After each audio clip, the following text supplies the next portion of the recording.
Oh là, désolé de vous déranger, mais j'ai une petite annonce rapide à vous faire avant de démarrer la vidéo. Je ne sais pas si vous l'avez vu, mais j'ai sorti un tout nouveau concept sur ma chaîne, un énorme projet du nom de Je suis, qui vous rappellera sûrement quelque chose. Avec un premier épisode déjà en ligne au doux nom de Je suis Batman. Le concept consiste à ce qu'un héros ou vilain de comics se présente lui-même avec son point de vue, en parlant à la première personne avec une autre voix off que la mienne pour interpréter le personnage. Et tout ça dans un montage entièrement en comics motion. Vous imaginez donc bien que c'est la chronique AAA de la chaîne, celle qui me demande le plus de travail, et je n'ose même pas compter le temps passé sur celle-ci. De plus, pour l'ouverture de ce premier épisode de cette toute nouvelle chronique consacrée à Batman, j'ai eu la chance énorme de travailler avec le célèbre comédien Richard Darbois. Vous le connaissez forcément, c'est celui qui a prêté sa voix au génie d'Aladin, à Buzz l'éclair dans Toy Story, et à de très nombreux acteurs comme Harrison Ford, et bien sûr, à l'inoubliable Batman de la meilleure série animée, consacrée au personnage, celle de 1992. C'est donc avec une extrême gentillesse qu'il a accepté de reprendre son rôle pour ma vidéo. Du coup, je vous laisse le lien dans la description, où vous pouvez simplement cliquer sur la fiche qui apparaît en haut de l'écran. Sur ce, je ne vous embête pas plus, et je vous laisse profiter de la vidéo.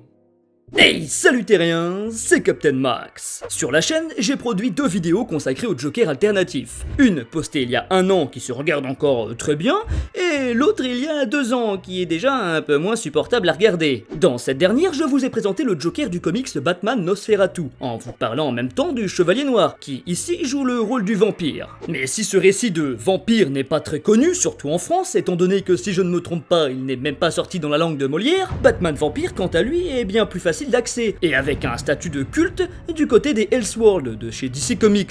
C'est pourquoi aujourd'hui, j'ai décidé de vous présenter l'effroyable, le puissant, le violent Bruce Wayne version Dracula.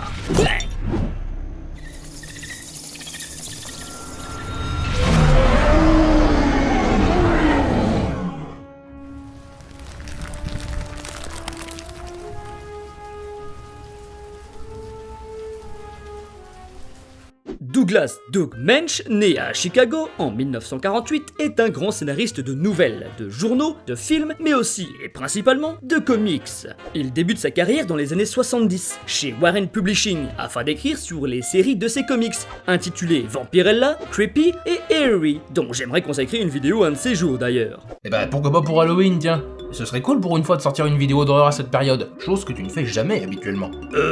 T'es devenu conseiller des rois toi maintenant ?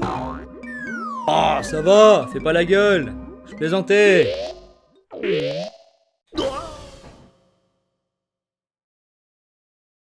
A few moments later.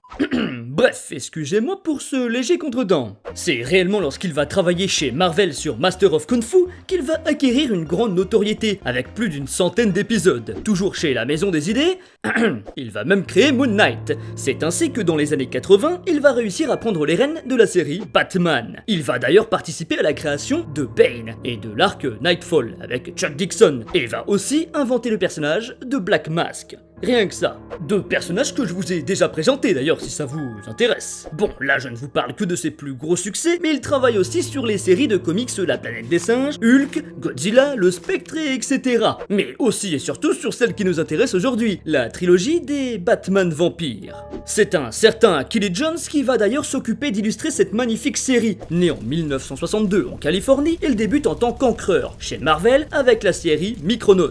Il passera comme beaucoup d'autres artistes d'une maison à l'autre et se verra dessinateur chez DC Comics pour le personnage de Deadman, qu'il redessinera pour lui donner un aspect plus sombre avec un corps et un visage plus mince.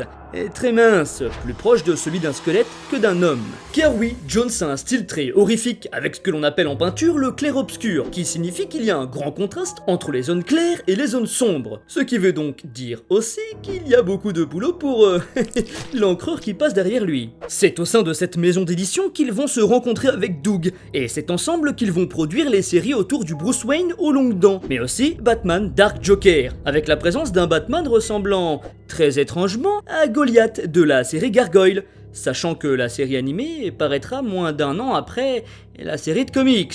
Bref, enquête à poursuivre, mais pas aujourd'hui puisqu'il est temps de s'attaquer aux histoires de ce Batman addict à l'hémoglobine.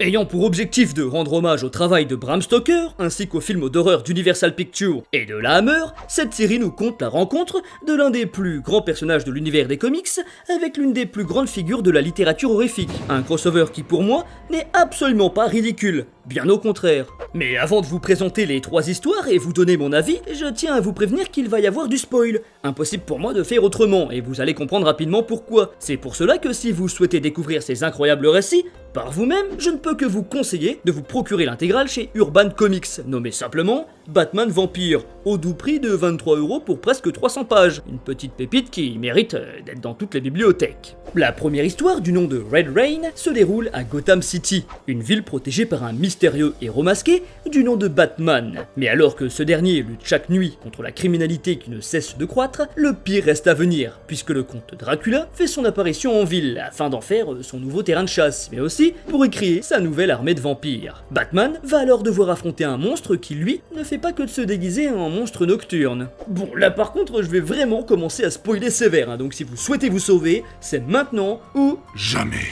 La seconde histoire, du nom de l'héritage de Dracula, fait directement suite à l'histoire précédente. Maintenant que Bruce a vaincu le comte, il va devoir chasser les derniers vampires encore présents en ville, menés par son plus vieil ennemi, le Joker. Mais en soi, ce n'est pas vraiment la tâche qui va s'avérer être le plus difficile, puisqu'il est maintenant devenu lui-même une créature aux dents aiguisées. Il va alors devoir lutter contre sa soif de sang, face à un adversaire qui, lui, ne cherche qu'une seule chose, le faire céder à l'appel du sang. Le troisième et dernier extrait, du nom de La Brume Pourpre, fait lui aussi suite aux 2 précédents. Après avoir vaincu le Joker, mais n'ayant pas pu s'empêcher de goûter son sang, Batman a donc demandé à Gordon et Alfred de le tuer à coups de pieu dans le cœur afin de l'empêcher de devenir un monstre. Cependant, depuis que le protecteur de Gotham n'est plus en ville, tous les vilains d'Arkham ont bien décidé d'en profiter pour envahir la ville. C'est pourquoi Alfred, n'ayant pas tranché la tête de son maître préféré, est bien décidé à le retrouver afin que ce dernier reprenne son rôle de chevalier de Gotham. Il va alors le faire revenir en ôtant le pic planté au centre de son cœur. Cependant, alors qu'il pensait retrouver l'être bienveillant qu'il a élevé, il va lâcher en ville un tueur bien plus dangereux que tous les prisonniers d'Arkham réunis. Comme vous avez pu le voir, cette série est logique d'un bout à l'autre. C'est une véritable mythologie cohérente et respectueuse avec l'univers et les caractéristiques de Dracula et de Batman. Ici, ce n'est pas un simple crossover pour faire vendre. Les artistes ont vraiment quelque chose à nous raconter, et c'est du très bon. La lecture est très agréable et n'a, je trouve, pas vieilli. Ça se lit très bien, encore aujourd'hui. De plus, l'évolution de Batman est très intéressante. Si dans le premier tome, on retrouve ce Batman détective, qui plaît au plus grand nombre, vous savez, celui qui mène l'enquête et élabore des plans des plus astucieux pour lutter contre ses adversaires. Dans le second, quant à lui, on voit plutôt le Bruce Wayne psychologiquement torturé, en perpétuelle lutte pour ne pas laisser sa rage prendre le dessus. Et le troisième arc nous propose un Batman un peu moins courant, puisque l'on découvre un Bruce Wayne qui aurait sauté le pas, celui qui finit par tuer pour lutter contre le crime, et qui devient à son tour le monstre qu'il a toujours combattu. Et pour ceux qui aiment voir un Batman puissant, vous allez être servis, puisqu'ici, il devient une véritable bête à la puissance démesurée, capable d'écraser Killer Croc entre ses mains. Aussi, il est très agréable de voir la mythologie Batman prendre place dans cet univers. On y découvre Talia, Catwoman et plein d'autres personnages de Gotham, et ils ont de véritables rôles et backgrounds horrifiques. Côté dessin, j'aime beaucoup, c'est vraiment ma came quand l'ancrage est aussi présent, avec des illustrations très contrastées et un côté horrifique qui accompagne parfaitement le récit du coup. Mais il faut avouer que certains visages laissent à désirer, et je pense surtout à celui d'Alfred qui est parfois tellement ridicule qu'il nous empêche de le prendre au sérieux. Non mais regardez-moi ça, que cette tête, pauvre Alfred. Avec tout ça, on finirait presque par croire que le monstre dans l'histoire, c'est lui. Bon, ok, j'abuse peut-être un peu, mais en vrai, il a pas beaucoup de défauts, et c'est aussi pour ça que je lui ai donné la note de 100% sur Instagram. Donc, si vous avez parfois hésité à l'acheter, maintenant, n'hésitez plus. Eh bien, voilà, j'espère que cette vidéo vous aura plu. Si c'est le cas, vous savez quoi faire pour soutenir mon travail. Sur ce, je vous dis merci encore, et à très bientôt, terrien.